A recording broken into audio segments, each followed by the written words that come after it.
For more than half a century, the semiconductor industry followed what felt like a law of nature. Every couple of years, computers became faster, smaller, cheaper, and significantly more powerful. Engineers packed more transistors onto a chip, but today, that roadmap is finally breaking apart. Imagine fitting more houses into a neighborhood. Eventually, the houses get so tiny, their walls begin to overlap. That is happening inside modern processors. Today's leading-edge transistors measure only a few nanometers across. To put that in perspective, a human hair is 100,000 nanometers wide. We are now at a few dozen atoms. The first enemy is heat. Every transistor switches billions of times per second. Every switch consumes energy. Energy becomes heat. When chips contained millions, cooling was easy. Now, flagship processors contain tens of billions. Packing that much activity into a tiny piece of silicon is like fitting an entire city's power grid inside a postage stamp. Even if transistors become efficient, putting them together creates enormous thermal pressure. There isn't enough surface area to cool it. Then comes a stranger problem: quantum tunneling. When gates are a few atoms thick, electrons can cross barriers they shouldn't. Imagine locking your front door, only to discover someone walks straight through the wall. The transistor leaks electricity. This wasted current becomes more heat, more instability, and less reliable computing. This was never supposed to happen. Back in the 70s, a principle called Dennard scaling supported Moore's law. As transistors shrank, they became more efficient. Shrink the transistor, reduce the voltage, maintain power density. It was the perfect partnership for the greatest boom in history. But around the mid-2000s, it broke. Voltage stopped decreasing, heat skyrocketed. The famous gigahertz race simply ended. If shrinking transistors is becoming impossible, why are companies still releasing smaller process nodes? 3 nanometers, 2. The answer lies inside one of the most complicated machines humanity has ever built: the extreme ultraviolet lithography system. Think of chip manufacturing like printing an impossibly detailed newspaper, except instead of ink, you're printing billions of transistors. Traditional lithography hit a limit. The light wavelength was too large. It's like trying to paint miniature artwork using a household broom. EUV solved this with light at 13.5 nanometers. Generating it is difficult, firing lasers at microscopic droplets of molten tin. Each droplet becomes plasma, emitting that extreme light.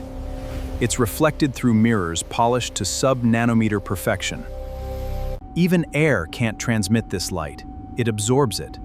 So, the entire optical system relies on mirrors inside a near-perfect vacuum. It's engineering that borders on science fiction. Each machine weighs over 100 tons and costs hundreds of millions of dollars. EUV isn't magic, it's buying time. Silicon atoms have a fixed size. Eventually, you can't shrink structures without changing the material. It's the equivalent of writing smaller and smaller letters, until each letter is only one atom wide. There is literally nothing left to shrink. This is the atomic limit. While we aren't fully there yet, the finish line is finally visible. Shrinking is no longer the primary engine.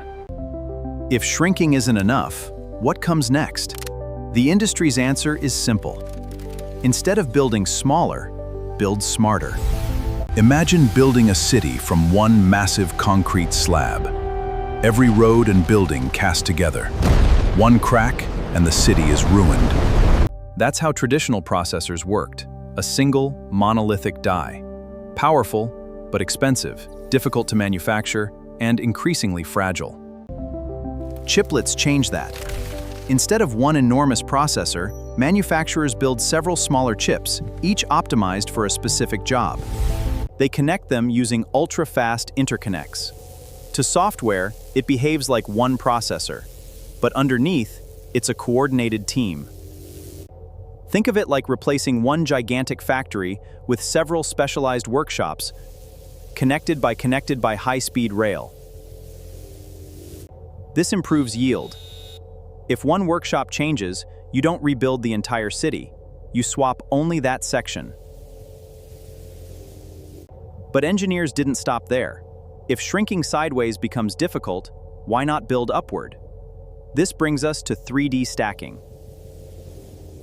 Traditional chips are like sprawling suburbs with long roads. 3D stacking transforms that suburb into a skyscraper. More computing in the same footprint. AMD's 3D V-cache stacks memory directly on the processor, drastically reducing travel distance. Less travel means lower latency and higher performance without needing to increase clock speed. Intel's Foveros technology links different computing tiles vertically. Processors are becoming modular, flexible, and highly optimized. This shift is massive. The future isn't just smaller transistors, it's smarter packaging, layouts, and communication. So, is Moore's law dead? Not exactly. Its definition is changing. Progress is moving from universal shrinking to specialization. Think about transportation. A sports car, a bulldozer, and a cargo ship all move goods, but they aren't designed for the same job. Computing is following that path. Instead of one universal processor doing everything, we're entering the age of domain-specific architectures. Hardware built for one purpose, and built well. Training AI, rendering movies, and encrypting traffic require different patterns. General-purpose CPUs can perform all these tasks, but they aren't optimal. That's why companies are building custom hardware. The future belongs to the heterogeneous computer, a team of experts, CPUs, AI accelerators, and dedicated media engines working together. Not because transistors stopped improving, but because architecture became the new primary battlefield. Has Moore's law truly died? Perhaps, but history suggests something even more interesting. Every time computing reaches a wall, innovation simply changes direction.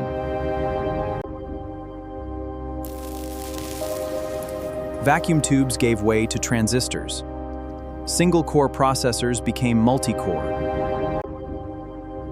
Monolithic chips evolved into chiplets. Flat silicon is becoming vertical silicon. General-purpose computing is evolving into specialized computing. The rules are changing, not the ambition. The next revolution won't come from squeezing one more transistor into silicon.